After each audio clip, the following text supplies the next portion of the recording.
I'd call Senate to order. Mr. Clerk, please rule the roll. Senator Barnett, Senator Barrett, Senator Berry, Senator Blackman, Senator Blackwell, Senator Blunt, Senator Boyd, Senator Brumfield, Senator Bryan, Senator Butler, Senator Carter, Senator Chazanall, Senator Chisholm, Senator DeBar, Senator Delano, Senator Dupree, Senator England, Senator Fillingham, Senator Frazier, Senator Gillespie Isom, Senator Harkins, Senator Hartness, Senator Hickman, Senator Hill, Senator Hobson, Senator Jackson, Senator Johnson, Senator Kirby,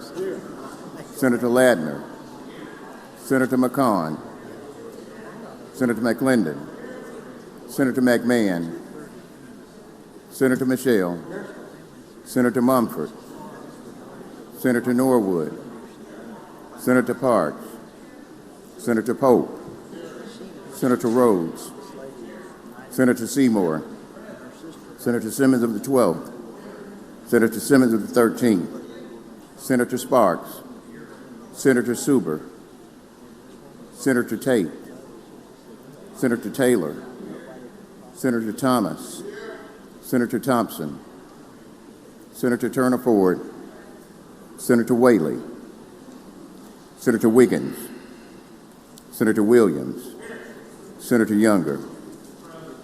Mr. President, a quorum is present. Thank you, Mr. Clerk. The senators and guests in the gallery, please rise for the invocation to be given by Tom Washburn, who's the Associate Pastor for Pastoral Care at First Baptist Church here in Jackson, Mississippi. He'll be followed by the Pledge of Allegiance by Senator Kirby. Pastor Washburn. Y'all pray with me, please. God, I pray that neither I nor these dear people would only ceremonially bow before you this morning, but God, I pray that our hearts would really desire to seek you and your counsel, not just for the business of the state, but God, for our own lives. Father, remind us that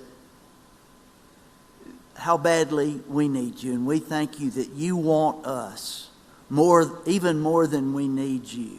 And we're so grateful for that. God, in a world full of deadlines and multiple priorities, I pray that you'd give these dear men and women your wisdom and your discernment. And Father, in our ever increasingly divided world, I thank you for the witness this particular body is, of being able to look across the aisle and see each other as people created in your image. Father, I thank you for the example they are to our state, and I pray more and more our world would look at them and be more like them. God, we love you, and as we think of this Easter coming up, we are so grateful for your Son, Jesus Christ. And we make this prayer in his name. Amen. Amen. Please join me in the pledge. I pledge allegiance to the flag of the United States of America and to the republic for which it stands, one nation, under God, indivisible, with liberty and justice for all. Thank you.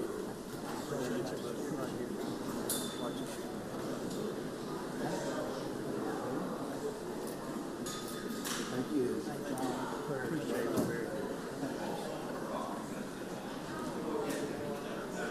Thank you, Pastor Washburn. We appreciate you and also all the help First Baptist Church gives us here in our organization. Now the reading of the journal. Senator Blackwell, you're recognized. Thank you, Mr. President. I move we dispense with the reading of the journal. Senator moves dispense with the reading of the journal. All in favor signify by saying aye. Aye. Opposed, no. The ayes have it. Message and petitions, Mr. Clerk. Mr. President, the message from the governor. One moment, please.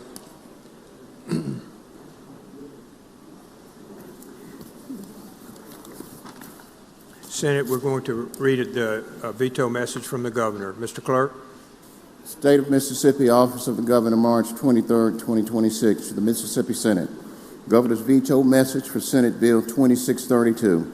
I am returning Senate Bill 2632, an act to enact the Local Government's Disaster Recovery Emergency Loan Program Act to define terms, to establish the Local Government Disaster Recovery Emergency Loan Program to be administered by the Mississippi Emergency Management Agency for the purpose of assisting local governments in recovering from certain federally declared disasters by issuing loans to local governments, to provide that no loan shall be issued under the authority of this act after a certain date, to set forth the powers and duties of the Mississippi Emergency Management Agency in administering this act, to allow the Mississippi Emergency Management Agency to authorize the administrator to carry out any and all powers and duties enumerated in this act, to exempt the Mississippi Emergency Management Agency from any requirement that the Public Procurement Review Board approve any personal or professional services contracts or pre-approve any solicitation of such contracts for purposes of this act, to create a special fund in the state treasury to be designated as the Local Government's Disaster Recovery Emergency Loan Fund, to require each recipient of a loan under the program to establish a dedicated source of revenue for repayment of the loan in the event the Federal Emergency Management Agency declines to reimburse an expenditure for which the loan proceeds were used, to provide that the executed loan agreement will obligate the local government to repay the proceeds of the loan immediately upon receipt or reimbursement from the Federal Emergency Management Agency, to provide that the loan agreement shall provide for the repayment of all funds received from the emergency fund within not more than 2 years from the date that the Federal Emergency Management Agency declined to reimburse for an expenditure for which loan proceeds were used, to require a recipient local government to pledge a sales tax revenue distribution or its homestead exemption annual tax loss reimbursement, as the case may be, to meet the repayment schedule contained in the loan agreement in the event that the Federal Emergency Management Agency declines to reimburse an expenditure for which loan proceeds were used, to amend Section 271047 Mississippi Code of 1972 to provide that any personal or professional services contract entered into by the Mississippi Emergency Management Agency under this Act are exempt from approval by the Public Procurement Review Board and for related purposes. Article 4, Section 72 of the Mississippi Constitution of 1890, Constitution, commonly referred to as the Presentment Clause, prescribes the exclusive method for a bill to become law. The clause is modeled after the Presentment Clause in the United States Constitution, a clause adopted by the framers to clearly spell out the procedures for adopting laws and prevent factions from attempting to depart from this constitutional lawmaking process. The Presentment Clause states every bill which shall pass both houses shall be presented to the governor of the state. The clause goes on to delineate the procedures and time frames for the governor to approve or reject a bill lawfully presented to him. In addition, the Constitution provides strict rules regarding procedure for the legislature to pass bills prior to presentment to the governor, including the following.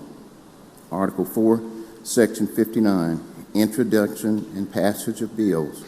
Bills may originate in either house and be amended or rejected in the other. Every bill shall be read in full immediately before the vote on its final passage upon the demand of any member. And every bill having passed both houses shall be signed by the President of the Senate and the Speaker of the House of Representatives during the legislative session. Emphasis added. Article 4, Section 62. Voting on amendments, adoption of committee reports. No amendments to bills by one house shall be concurred in by the other except by a vote of the majority thereof, taken by yeas and nays, and the names of those voting for and against recorded upon the journals, and reports of committee of conference shall be in the manner be adopted in each house. Emphasis added. With this constitutional framework in mind, I turn to Senate Bill 2632, the Local Government's Disaster Recovery Emergency Loan Program Bill, The bill was introduced in the Senate and passed with amendments on February 12, 2026. The bill was then transmitted to the House and passed with further amendments on March 4, 2026. The Senate declined to concur in the House amendments, and the bill was sent to conference on March 5, 2026. The conference report was filed in each chamber on March 11, 2026, and each chamber unanimously adopted the conference report the next day on March 12, 2026. The bill was then returned to the clerk of the House of the Senate for enrolling. And the enrolled bill was signed by the President of the Senate and then the Speaker of the House on March 16, 2026. The next morning, March 17, 2026, prior to 9 a.m., the enrolled and signed bill was presented to me for consideration.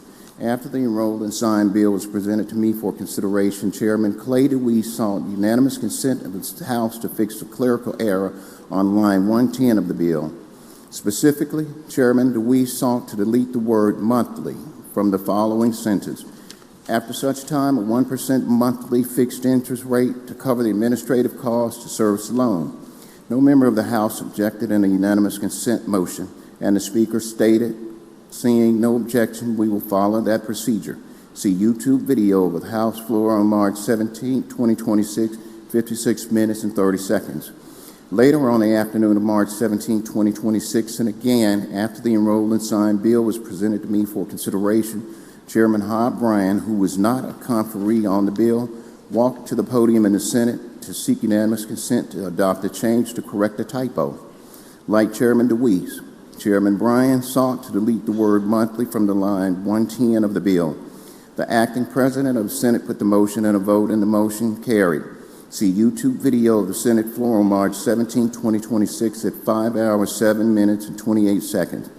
Curiously, while Chairman DeWeese's motion for unanimous consent is recorded on the history of action for Senate Bill 2632, Chairman Bryan's motion is not recorded on the history of action.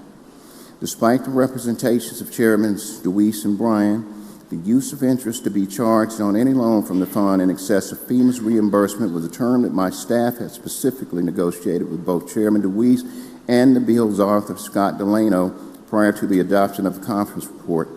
In consultation with my staff, I agreed that the interest rate should be set at 1% per month, a decrease from 2% per month that was being considered.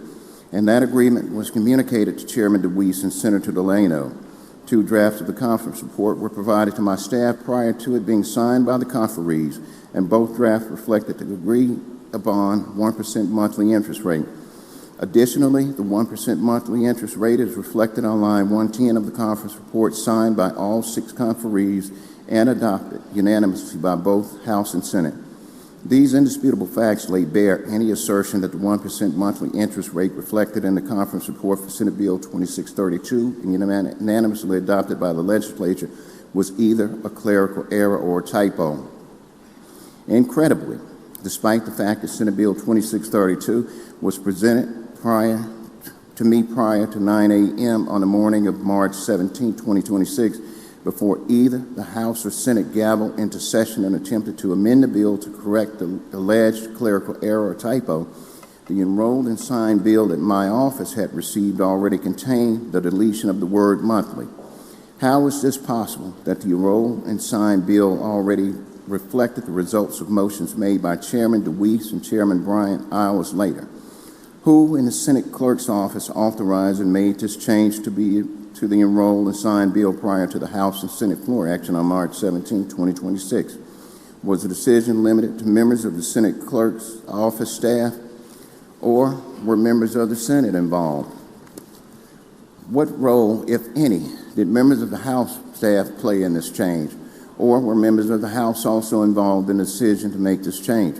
Despite these unanswered questions and others, what is indisputable and crystal clear is that the enrolled and signed version of Senate Bill 2632 that was presented to me in the morning of March 17, 2026 is materially different from the conference report unanimously adopted by the legislature a full 6 days prior. Thus, the enrolled and signed bill presentment to me represents an attempted departure from the lawmaking process enshrined in the Constitution, rendering it null and void. Let me be clear. there is no provision contained in either the Constitution or any statute that authorizes the Senate Clerk's office or any person or persons involved to make a material change to the language of a conference report that has been adopted by a majority of the members of both chambers, enrolled and signed by both the President of the Senate and the Speaker of the House, and presented to me for consideration. None. The plainly unconstitutional and impossible criminal act of the person or persons that attempted to surreptitiously change a material and negotiated term of Senate Bill 2632 is unconscionable and calls into question the validity of every bill that I have signed into law this session. Have any other material changes been made to any other bills after they have been enrolled and signed by the President of the Senate and the Speaker of the House in the hopes that I would sign them and be none the wiser? It is my sincere hope that the President of the Senate will conduct a full investigation into this matter and that the unconscionable behavior of those involved will prove to be anomalous. Once trust is lost, it is difficult, if not impossible, to regain. It bears repeating. Members of my staff, as well as the staff of the Mississippi Emergency Management Agency, worked closely with Chairman DeWeese and Senator Delano to craft legislation to stand up an emergency revolving loan program to assist the areas of the state impacted by Winter Storm Fern regain their financial footing. That legislation was reflected in the conference report for Senate Bill 2632 and unanimously adopted by both chambers of the legislature. Legislation that I was prepared to sign into law. Unfortunately, the enrolled and signed version of Senate Bill 2632 that was presented to me contains a material change from the conference report adopted by the legislature. Thus, the enrolled and signed version of Senate Bill 2632 presented to me plainly violates multiple provisions of the Constitution, and I am compelled to veto it at this time. Respectfully submitted, Tate Reeves, Governor, March 23, 2026, 3:40 p.m.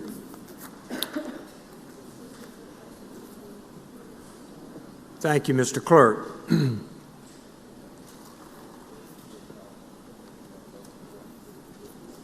The veto message asks the President of the Senate, me, to conduct a full investigation. I have done so. I want to read to you the reply that I presented to the press this morning and will send to the Governor. The Governor's veto message is inaccurate. On March the 13th, Senator Tyler McConn asked for unanimous consent to remove the word monthly as reflected in the legislature's YouTube recording at the 33.45 mark of that date. Senator Bryan's motion on March the 17th pertained to a totally different bill, House Bill 895, which involved marijuana, I believe, not Senate Bill 2632, as the Governor's veto message falsely claims. Further, attacking and accusing a Senate staffer of committing a criminal act in a veto message is malicious, unnecessary, and false. Notably, without striking the word monthly, the language would have resulted in a 12% interest rate to cities and counties already devastated, rather than the clearly intended by both the Senate and the House adopted 1% rate.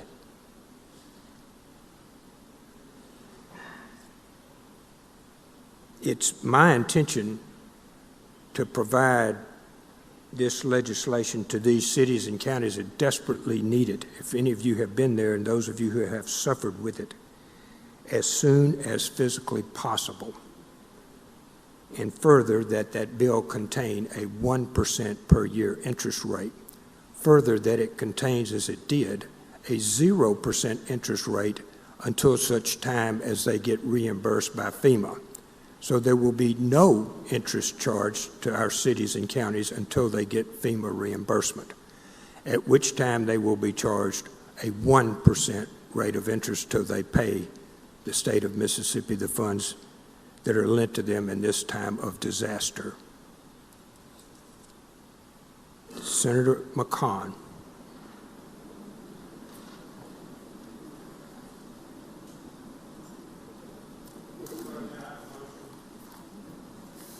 And then after that, I would ask for a point of personal privilege. State your motion, To sir. begin, my motion is to refer for the reconsideration of the bill to the committee from which it became. All in favor signify by saying aye. Aye. Opposed, no. The ayes have it. Senator McConya, recognized. Ladies and gentlemen of the Senate, I am not Hob Bryan. I think that's pretty easy to say. But I have respect for him. I have respect for each one of you, or else I wouldn't be here today. And in no way, in no how, at the end of this message, is that proper or right. We are the Senate. We are the Mississippi legislature. And the House is part of that legislature as well. And the bodies to which we represent the people of Mississippi. And we do that to the best of our abilities, forsaking our homes, our families, and our jobs to do the right thing. And today I'm here to tell you that doing the right thing isn't always easy, and it doesn't get put forth in headlines. To say that the actions of this body, of this professional body, are criminal is beyond reproach to me. Because on March the 13th, at 33:49, I made a motion for unanimous consent to correct one word in a bill that we passed the day before, not 24 hours after we passed that bill. But that's not in there, is it, huh? And then the agreement was for the House to do the same thing, and they worked through it at their pace, and they got it done. But I find that at the end of the day, calling forth this legislature, and I'm not calling this the House or Senate, I'm calling it this legislature, because all of us are together, and without us working forward, we're not going to do anything for the betterment of our state. Until we see that that is what we're doing, and that we're here doing what's best for the families of Mississippi, the families within this body that have hurt for weeks on end during a storm that caused them to go without power and heat for weeks.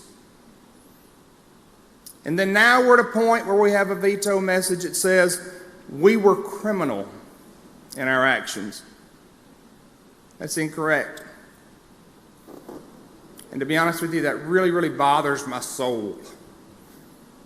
Because at the end of the day, in my profession, if you did something of this nature, to which has been alleged, I would lose my bar number. And no one in here did anything malicious. No one did anything in here beyond the level of doing what was best for Mississippi and unanimously consenting to the change of one word that was incorrect in the negotiations between our houses. 12% is like kicking somebody when they're down. People that couldn't even get to the hospital had children and did it on a side-by-side to get there. People that had other problems where they were freezing to death in their homes. I don't get it. I really don't. And I've been quiet over there for the last 3 weeks because I really hadn't had a whole lot to go through government structure. But today I do. And today I'm renewed. I'm renewed for the fact that we have our body and the people within our body who do the best every single day to forsake their families late into the night, and our staff, not to go forth and try to play a gotcha game, but to move forth pieces of legislation for the betterment of our body and to do the jobs of this body. And I'm offended that anybody would accuse anybody in our staff or the staff of the other side of doing something of that level. I agree that once trust is lost, it is difficult, if not impossible, to regain. And I do believe it goes both ways. And today, on behalf of our body and behalf of myself, I'm offended that anyone would allege that the professionalism of the Senate is under attack, that the professionalism of the House is under attack. For we are better as a state. We're better as a body than anything that's been alleged in there. And I challenge each of you to pull this message, put this message on your desk. Remember that at the end of the day, this is your family. And this family has got to step up and be there for the rest of our family who have suffered throughout. I trust the work of our chairman, Senator Delano, who worked through this. Though this came to my committee, his work on this was substantial. I trust the work of Representative DeWeese, who worked diligently with this. And the two of them did everything they could to bring forth a product which I believe is good for Mississippi. And I continue to pray for our families that are in North Mississippi who continue to struggle to get back halfway right. And I believe that it should be known that we're not done. That we are not going to turn our back on the people of Mississippi. We're not going to turn our back on the people who are struggling, and we're not going to turn our back on our friends and family. For this report is full of inaccuracies. And recently, a federal judge got called out because of orders that were full of inaccuracies. Did that happen here? I don't know. But I will tell you this, that this is the most improper veto message that I've ever seen. And it goes beyond reproach. And all I can ask of this body is to continue to trust me, Senator Delano, as we move forward in this process, and the staff of you and our body as we try to figure out what we can do for the betterment of Mississippi and for the help of our people up north. Because one day, it will be you and your family who are suffering from a natural disaster. Ask the coast. And who was there? The state. We will continue to move forward. If at any point you feel like we misled you in any way, please come see me, because at the end of the day, no one misled you in any way on this. We believe that 1% is proper for the people of Mississippi and the cities and counties. Thank you for being here. Thank you for coming forward, and thank you for all of you who continue to fight the good fight as we go forth through the last 10 days or so of session. I'd like to apologize that this happened. Do I believe it's my fault? I don't believe it's my fault, but I would tell you that I made the motion, and I did it within 24 hours. And it is right, it is proper, and we will continue moving forward. Thank you, Mr. President. Thank you to the body.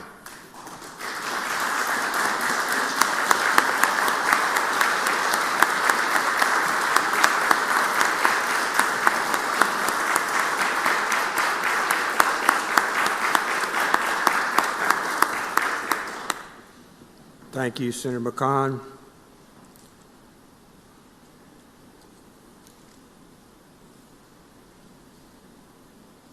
You should anticipate your legislation very shortly to address the issue. We will not leave North Mississippi and all of our people literally in the cold. All right. We'll now start to introductions.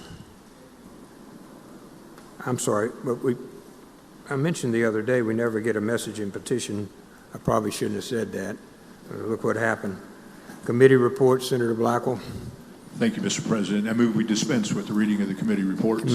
Senator moves to dispense with the reading of the committee reports. All in favor signify by saying aye. Aye. Opposed, no. The ayes have it. Next, reading of the titles and bills and resolutions. I recognize Senator Blackwell. Thank you, Mr. President. I move we dispense with the reading of the titles of the bills and resolutions. Senator moves to dispense with the reading of the titles of bills and resolutions. All in favor signify by saying aye. Aye. Opposed, no. The ayes have it. Thank you, Senator Blackwell. Senator Hickman, for what purpose?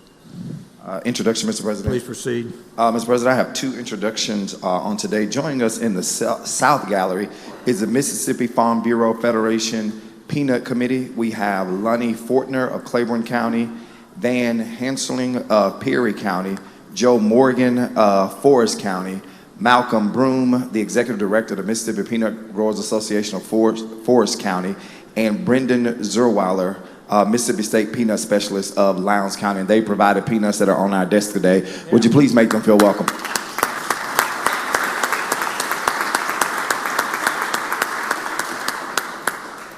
And joining us in the West and North galleries, we have the Mississippi School for the Deaf and Blind. They're here for their day at the Capitol. They have brought with them a number of administrators, students, and parents that are with them. Would you please make them feel welcome to the Senate on this morning?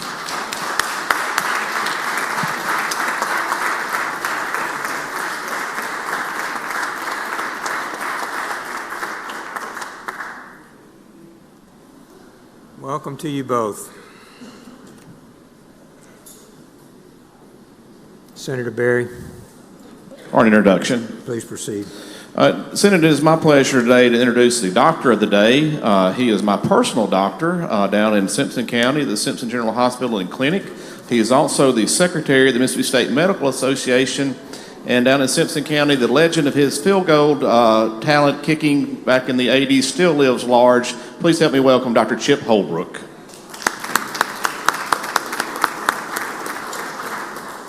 Thank you. Senator Hobson, Thank you, Mr. President. Introduction. please proceed. Thank you. It's my pleasure to introduce someone that is not a stranger to Mississippi. He's a Mississippi native. Former, I don't remember his title, worked for Governor Bryant back in the day. He is the NCSL liaison and director of public affairs for NCSL, Mr. Mick Bullock, who is in the South Gallery. Mick, if you'd stand and be recognized. And also, Mr. President, Mick has invited on behalf of NCSL all of the legislators and legislative staff to a breakfast tomorrow morning, room 210 from 8:30 until 10 o'clock in the morning. Thank you. Thank you. Nice to have you home, Mick.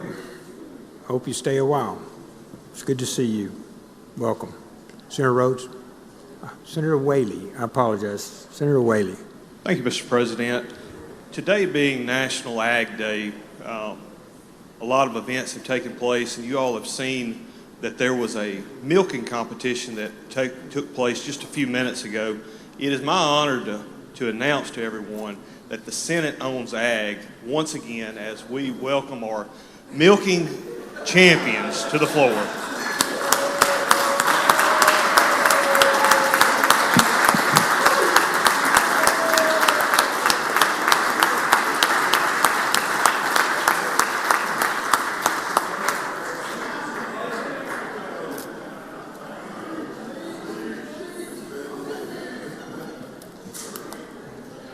Okay.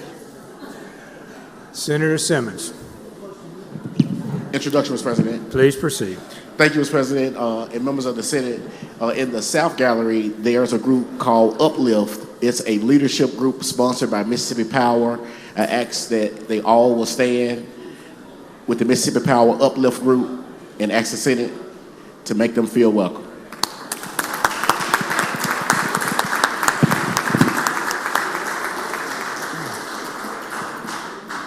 Okay, thank you very much. Congratulations, Senator Mumford, Senator England. A talent I really didn't know you had, but whatever. Senator Harkins, pass and retain. You're up first, sir. It's bill number 1, Senator Harkins. Senator Taylor, for what purpose? Of the pages. Oh, okay. We're going to introduce the pages first, Senator Harkins. One moment, please, sir. All right.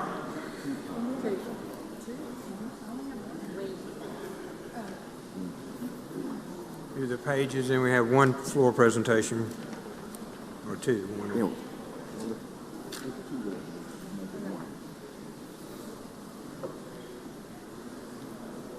Senator Williams.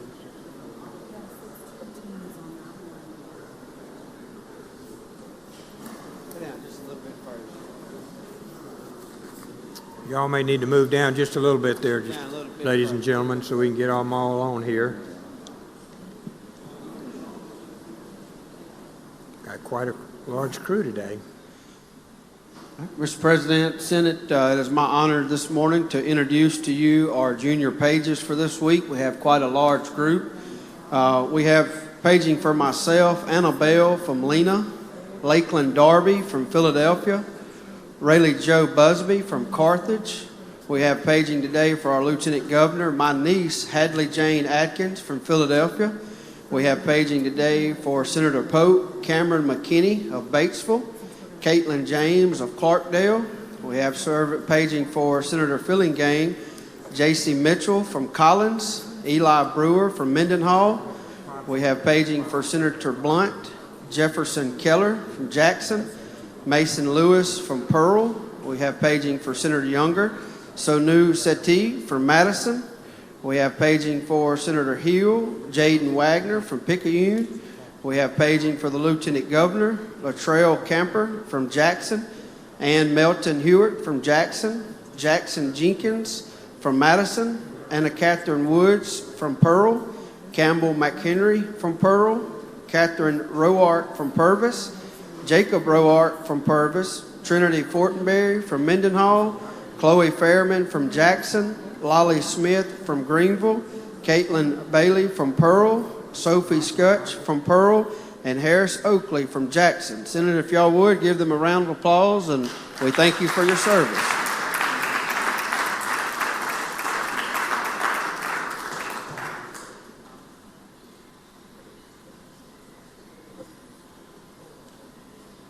Thank you all.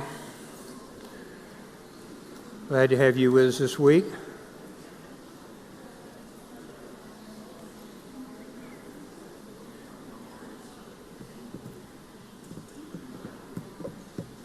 Senator Williams, I believe you have a floor presentation before we start. Thank you, Mr. President. I would like to ask for full privileges for the Starkville-Octibbeal County School District varsity boys and varsity girls basketball teams, their coaching staff and support, please. Seeing no objection, privileges are granted. Sergeant at Arms, please escort our guests to the center for. While they're coming in, I want to just let you know real quick, as you know, I am the proud father of two Starkville Christian, I'll get it right in a minute. We've been all over. Starkville High School alumni, and my wife teaches there as well. And as these young men and women have gone through their ascent this year, we've watched them closely, and we're very proud of them.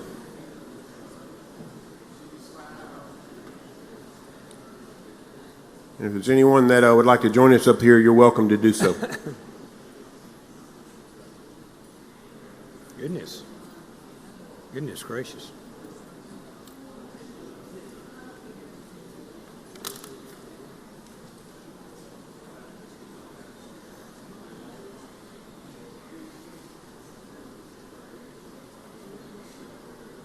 That's the girls. Here come the boys.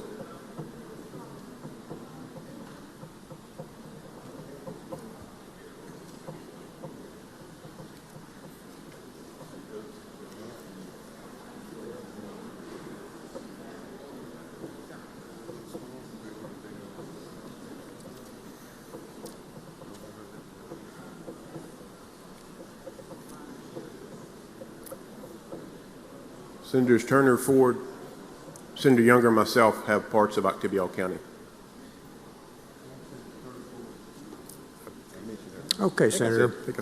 Thank you very much. Mr. President, I would like to ask that Senate resolutions number 64 and number 65 be called up and the titles read. Mr. Clerk, please read the titles.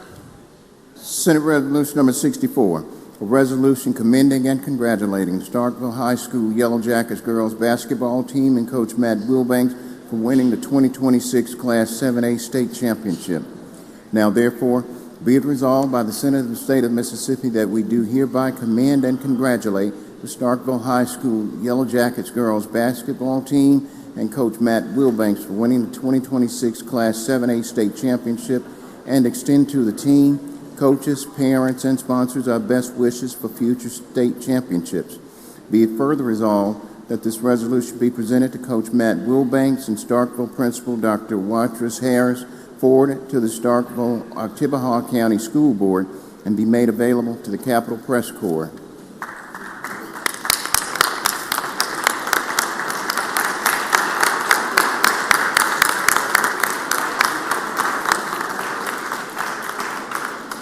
Senate Resolution number 65, a resolution commending and congratulating the Starkville High School Yellow Jackets 2026 boys basketball team and first-year coach Anthony Carlisle for winning the Class 7A State Championship.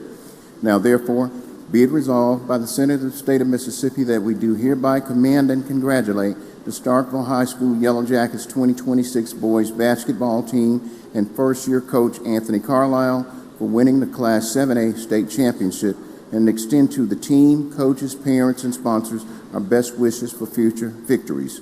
Be it further resolved that this resolution be presented to Coach Anthony Carlisle and Starkville Principal Dr. Waters Harris for the team, forwarded to the Starkville-Oktibbeha County School Board, and made available to the Capitol Press Corps.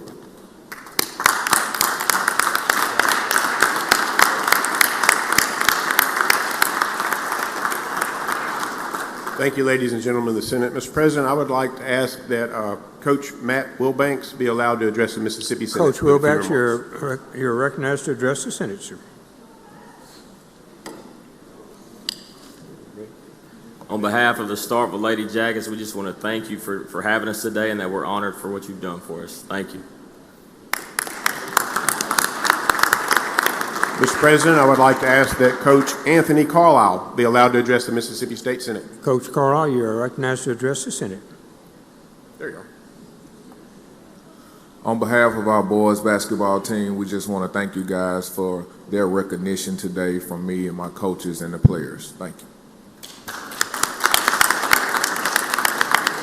Thank you, Senate. Let's get a picture. If the coaches will come up here and the other representatives from the House that have joined us. Girls coach. Where's coach? Yeah. There you go. We can do it all together. Let's switch over. Yep.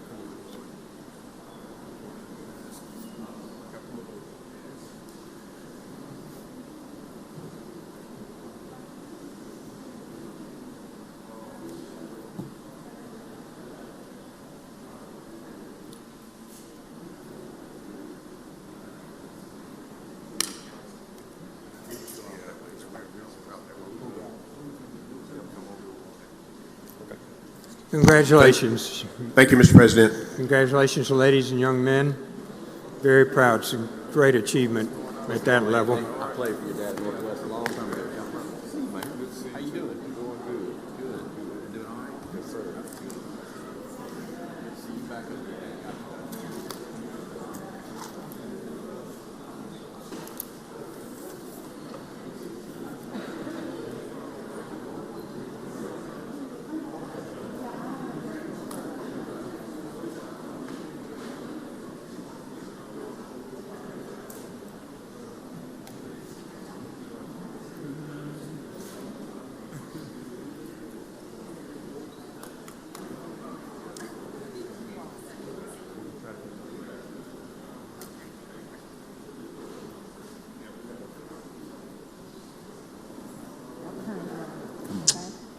Okay, thank you very much, Senator Williams, Senator Harkins.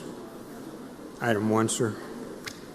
Thank you, Mr. President. I'd like to go to item 1 on today's calendar, Senate Bill 3328, and have the title read. Mr. Clerk, please read the title. Senate Bill 3328, City of Jackson, extend repeal on CVB and authorize additional 1% hotel motel tax and 0.5% restaurant tax. Make the usual motion. Senator makes the usual motion. All in favor signify by saying aye. Aye. Opposed, no. The ayes have it. I'd like to recognize Senator Blunt to explain the bill. Senator Blunt, you're recognized. Thank you, Mr. President. Thank you, Mr. Chairman. This is a local and private, unanimously requested by the Jackson delegation on behalf of the Jackson Convention and Visitors Bureau for Visit Jackson. The bill would do two things. It would increase the hotel and motel tax that goes to Visit Jackson by 1%.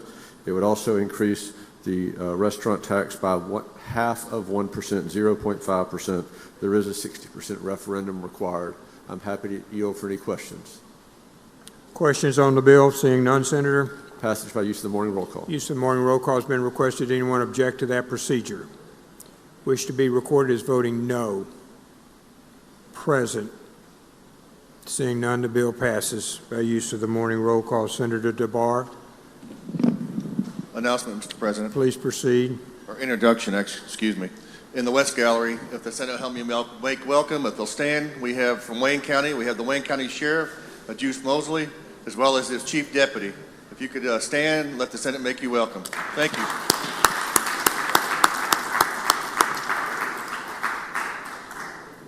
Rules, Senator Kirby. Pass and retain Senate. That's page 1 and 2. Local and private, Senator Parks. Senator Bryan, did you have one?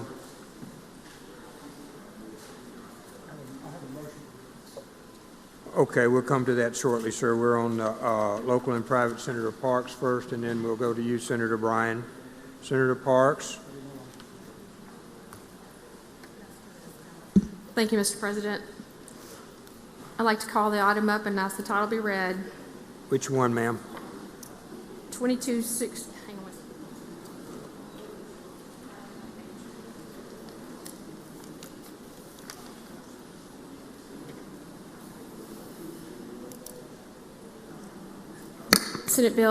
Item number 18, Senate Bill 2262. Mr. Clerk, please read the title. Senate Bill 2262, Town of Meadville, authorized tax on hotels, motels, and bed and breakfast for tourism, parks, and recreation. Thank you, Mr. President. Make the usual motion. All in favor signify by saying aye. Opposed, no. The ayes have it. Please proceed, Senator. She's nice. The town of Meadville would like to levy a 3% tax on their room rentals, hotels, and motels for the reasoning or the revenue for the tourism and parks. This will be done through a local vote. Happy to answer any questions. Questions on the bill? Seeing none, Senator. No questions. Suggest passage on the morning roll Use of call. morning roll call has been requested. Anyone object? Voting no. Present. Present, Senator Harkness. Present. Anyone else? Bill passes by use of morning roll call. Senator Parks. Thank you, Mr. President. Calling up item 19. Ask the title Mr. be Clerk, read. read the title. Senate Bill 3392, Town of Dayton, authorized tax on restaurants for tourism and parks and recreation. Ask for the make the usual motion. Senator makes the usual motion. All in favor signify by saying aye. Opposed, no. The ayes have it, Senator. The town is asking to levy a 2% tax on restaurants for the purpose of parks and recreation. This will also be done and approved through an election process. Happy to answer any questions. Questions on the bill? Seeing none, Senator, we're ready for your motion. Suggestion of passage on the morning roll call. Use of morning roll call has been requested. Anyone object to that procedure? Voting no. Present. Harkness present. Anyone else? Bill passes by use of morning roll call. Item 20, Senator Parks. Thank you, Mr. President. Call up item 20 and ask the title be read. Mr. Clerk, please read the title. Senate Bill 3401, Town of Ackerman, authorizes tax on restaurants to promote tourism, parks, and recreation. Make the usual motion. Usual motion. All in favor signify by saying aye. Opposed, no. The ayes have it. Please proceed. The town of Ackerman is asking to levy a 2% tax on restaurants for the purpose of tourism and park recreation. This also will be done through the election process. I'm happy to answer any questions. Questions on the bill? Seeing none, Senator. Passage of the morning roll call. Use of the morning roll call has been requested. Anyone object to that procedure? Wish to be recorded as voting no. Present. Present, Harkness.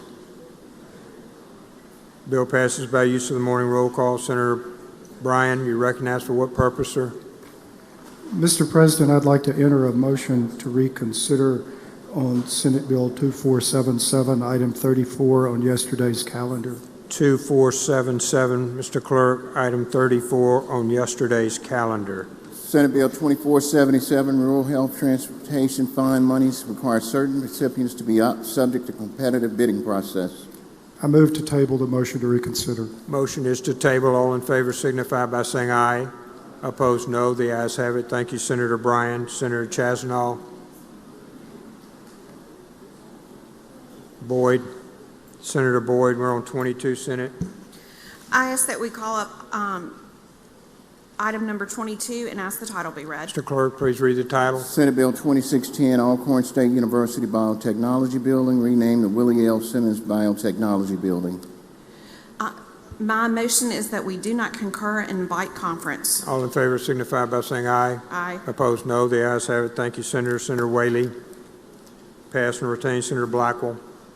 Pass and retain. Chasnow. Pass and retain. DeBar. Senator DeBar. Senate, we're on 26.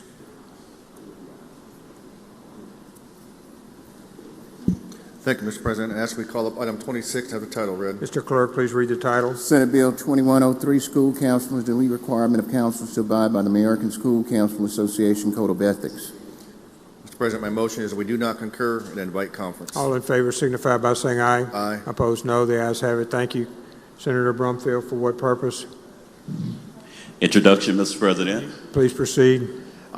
In our West Gallery, we're in prayer for Mr. Mendel Page because he has to put up with Senator Warren Barnett, who's in our West balcony. Would we all make him feel welcome today?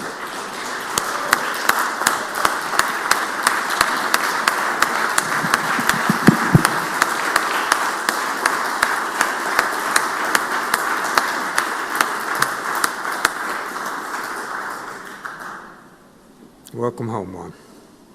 Glad to see you recovering. Senator Hobson, pass and retain. Senator Johnson, Senator Harkins, Senator Carter, pass and retain. All right, we have a number of conferee bills. Hold on, y'all.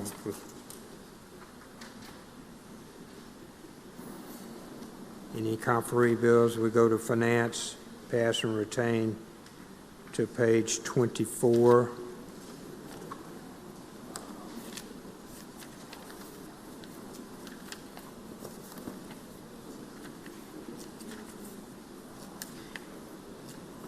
Goes to general bills.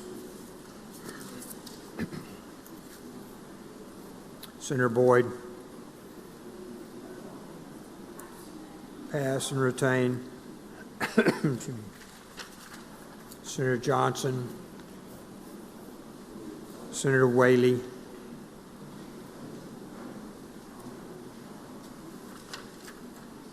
Senator Suber,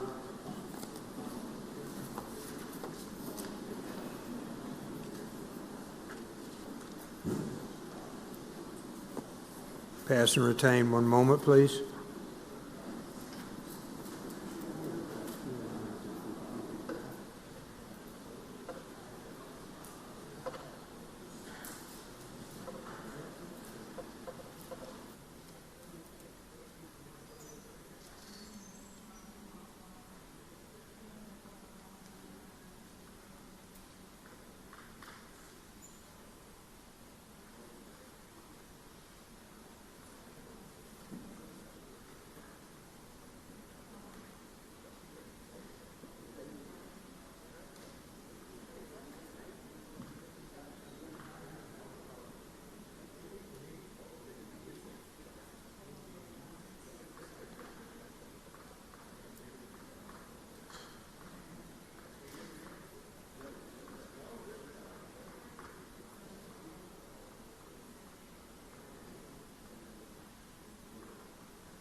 Okay, Senator Boyd.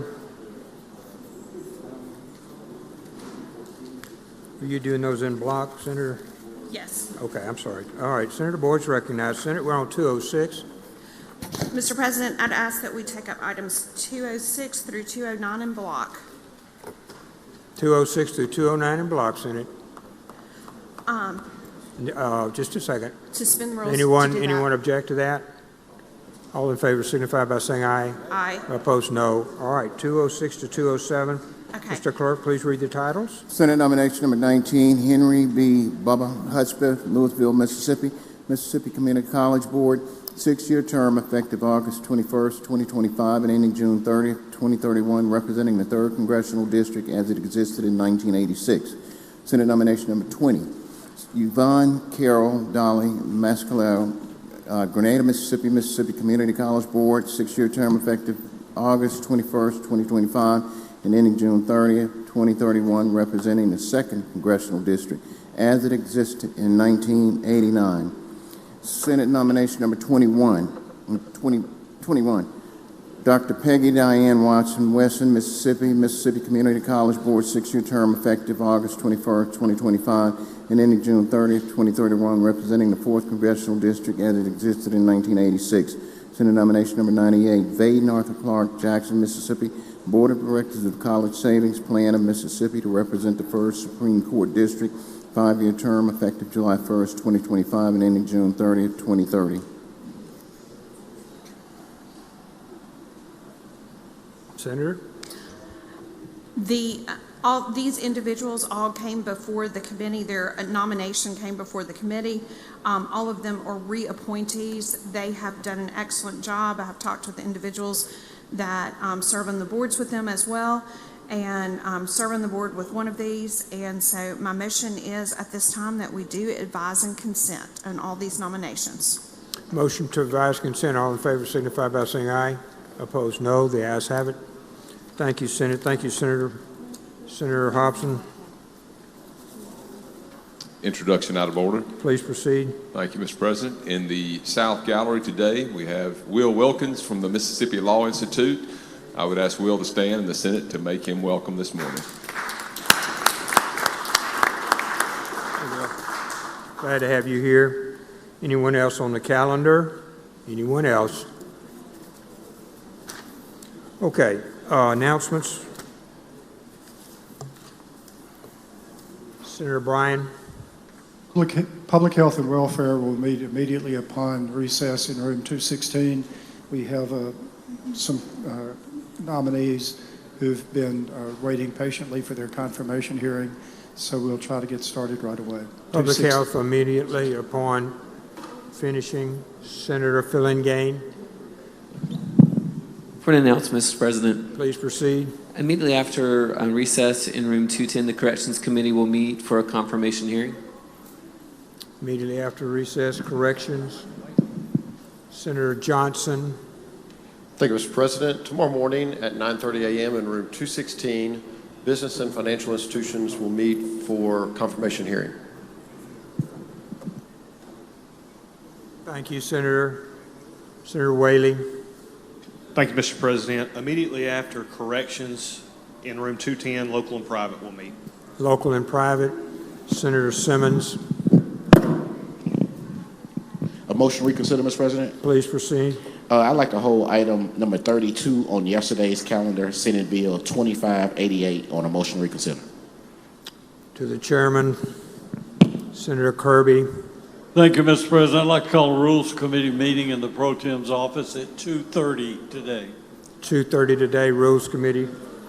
Senator Harkins. Finance will not meet today. We will probably have one more meeting on Thursday with a bill, I think it's double referred, from local and private and nominations. Thank you, Senator. Anyone else? Anyone else? Okay, Senate, pay attention, please. Senator Blackwell. Thank you, Mr. President. I move Senate stand in recess till 3 p.m. today. All in favor signify by saying aye. Opposed, no. The ayes have it. We stand in recess till 3 p.m.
I call the Senate to order.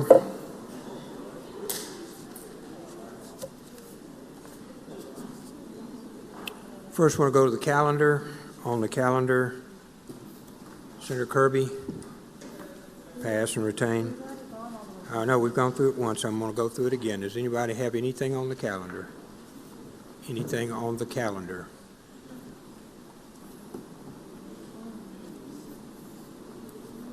Okay.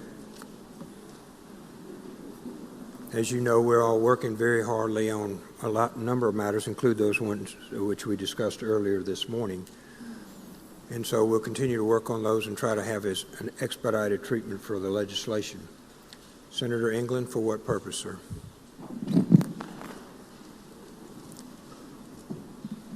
You break that thing every time. I do. I don't know my own strength, Governor. I'm sorry. All right, Senator England, at another desk. I have an introduction. Please proceed, sir. Thank you, Mr. President. Ladies and gentlemen, if you'll please make welcome in the North Gallery, my friend Kim Bushey is here from Ocean Springs. If she'll stand, we'd like to make her feel welcome. Thank you.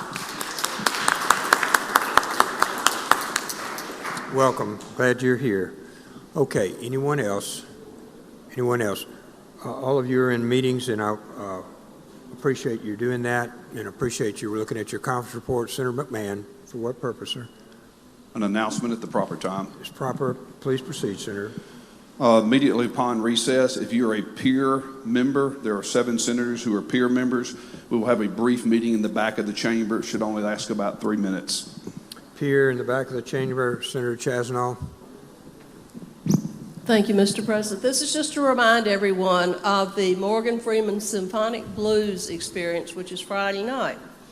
There are still some tickets available. You must text me if you wish to take advantage of those and send me the number that you need. I'm going to do it first come, first served, and Becky and I are trying to make sure that everybody that wants a ticket gets to come. So please do that. Text me. Thank you. Thank you, Senator Chasnow. Looks like a wonderful event. Anyone else? Anyone else? Okay, we'll continue to work on the myriad of other problems we've got, and particularly the committee reports that y'all are in conference on. Senator Blackwell. Thank you, Mr. President. I move the Senate stand in recess till 5 p.m., at which time the Journal will reflect we're adjourned till 10 a.m. tomorrow. All in favor signify by saying aye. Aye. Opposed, no. The ayes have it.